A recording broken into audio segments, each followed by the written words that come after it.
আসসালামু আলাইকুম, মিলি ফ্যাশন থেকে আপনাদের স্বাগতম। আমি আজকে শেয়ার করব কিভাবে জামায় ছাপ দিবেন। আমার কাছে টিফিন পেপার নেই, তাই আমি জামার উপরে যে প্লাস্টিকের প্যাকেটটা থাকে ওইটা কেটে আমি উপরে এভাবে পিন দিয়ে দাগ করে নিব। এর আগে আপনারা কাগজে আপনাদের আর্টটা করে নেবেন। তারপর পিন দিয়ে এরকম টিফিন পেপার না থাকলে এরকম প্লাস্টিক দিয়ে কাজটা করতে পারেন।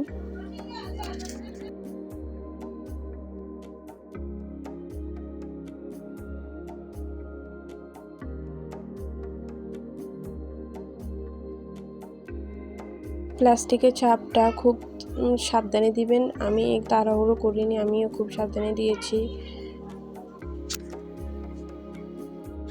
প্লাস্টিকের কালারটা পানি কালার হওয়ায় এই পিনের ছাপগুলো দেখা যাচ্ছে না, কিন্তু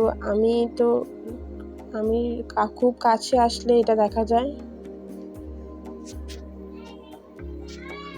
কাপড়ের উপর আমি প্লাস্টিক দিয়ে এখানে কিছু চকের গুঁড়ো আমি গুঁড়ো করে পানি মিশিয়ে দিয়েছি। কারো কাছে যদি নীল কালার না থাকে তাহলে আপনারা এই পদ্ধতি ইউজ করতে পারেন।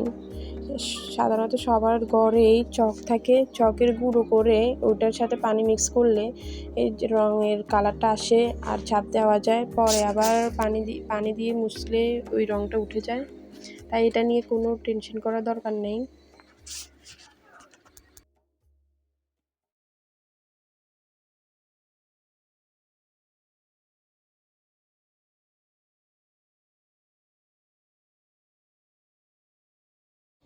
একদম ভালো করে চারপাশের এই রঙটা লাগাবেন, না হলে পরে এক জায়গা হবে আবার এক জায়গা হবে না। এই কাজটা খুব সাবধানেই করতে হবে। আমার রং দেওয়া শেষ হলে আপনারা দেখতে পাবেন জামার উপর কীরকম ছাপ বসেছে।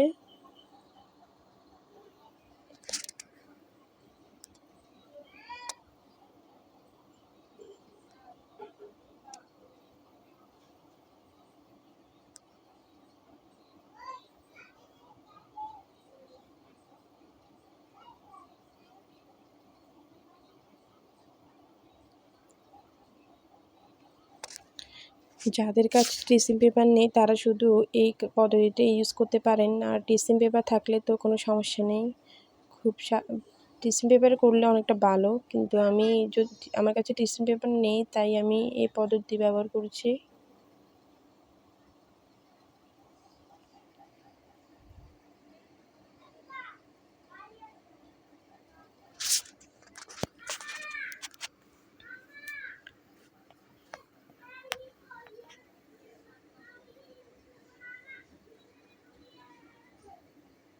দেখুন আমার জামার কাপড়ের উপর কীরকম ছাপ বসেছে।